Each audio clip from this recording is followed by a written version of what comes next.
Okay, let's get started and generate a pivot table. I'll be using this file, coffee sales, throughout this course, so go ahead and download it if you want to follow and create your own demos. This file represents the fictional sales of coffee from Wired Coffee Co. across their retail outlets in the USA, and there's approximately 50,000 rows of data. Each row represents a single coffee sold. That's all we need to know for now. We'll get to know the rest of the data as we analyze it using pivot tables.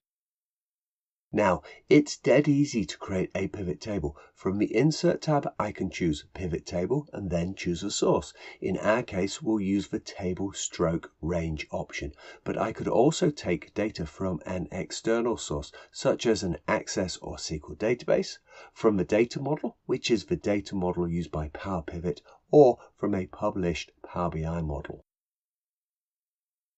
I'm just going to select our data, which you can see in Excel here. Now, before I get started on pivot tables, I'm going to take this range of data and convert it to a table because it's easier to work with tables than ranges of data. To create a table, just click in the range and press Ctrl T. Excel finds the contiguous range of cells and provides this dialog box asking you to confirm the range of cells for the data and whether the table has headers, which mine does. Great, so now I've got a table, and because the table is selected, then Excel has created this context-sensitive tab called Table Design. Here's the table name, and I'm going to change that to something meaningful, such as sales_table. Note, because I'm on the Table Design tab, I've now also got the option to summarize it with a pivot table. However, we won't do that for now, and we'll go back to the Insert tab and click on Pivot Table. I'm asked to confirm or select the table range. My sales table is pre-selected, and then I'm asked where to place the pivot table. I'll accept the default of a new worksheet. And if I wanted to analyze multiple tables in a single pivot table, such as the coffee sales and the potential employee table, then I would additionally add both sets of data to the data model. From there, I would go and create a pivot table that combined both sets of data. Anyway, that's beyond what we're going to do for now, so I'll leave that option unselected. Great, a new worksheet opens up. In this case, it opens up sheet 2 for me and gives me the option to build a pivot table. Let me just explain what we're looking at on the screen. On the left-hand side there, we've got the basis of a pivot table. And then on the right-hand side, we've got the pivot table fields, effectively the columns within the table that we looked at before. And I can drag those columns down into the filters, the rows, the columns, and the values section. Let's just say initially, I'd like to understand the total sales value. What I'm able to do is select the price column and drag it into the values area. That summarizes up all of the sales to be roughly 186,000. Let's say we'd like to see that sales value by city, so I can take city and I can drag that into the rows area. So now we've split our total revenue or sales value by specific city. So this is good, and this is really how we begin to build a pivot table.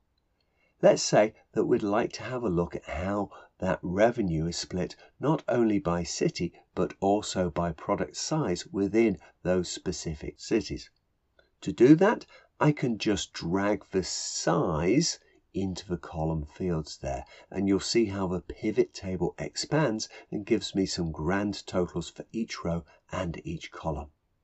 Now, a final area that I can drag something into is the filters area. So let's just go and drag the product into the filters, and you can see that that places a filter for me above the main pivot table area. Now, I'm able to select and just drill into a single or multiple products and see the sales revenue for those products only. You can see creating a pivot table is really quite simple. Let me just go and move a couple of the columns around. I could easily swap this so that the rows contain the size and the columns contain the city. But if I no longer want a column, then it's a simple question of dragging that out onto the canvas or back into a fields area. And of course, those columns are just removed from the pivot table. Now you've got the basic understanding of pivot tables, let's just go and create another one. I'll select the sales table again, and this time I'm going to choose to insert a recommended pivot table. What Excel does is that it analyzes the data and shows me a few examples of the types of pivot tables I could create from the data that I have in my worksheet. In this case, I'm just going to choose the count of order by city, i.e. the number of orders that I actually took within each city location.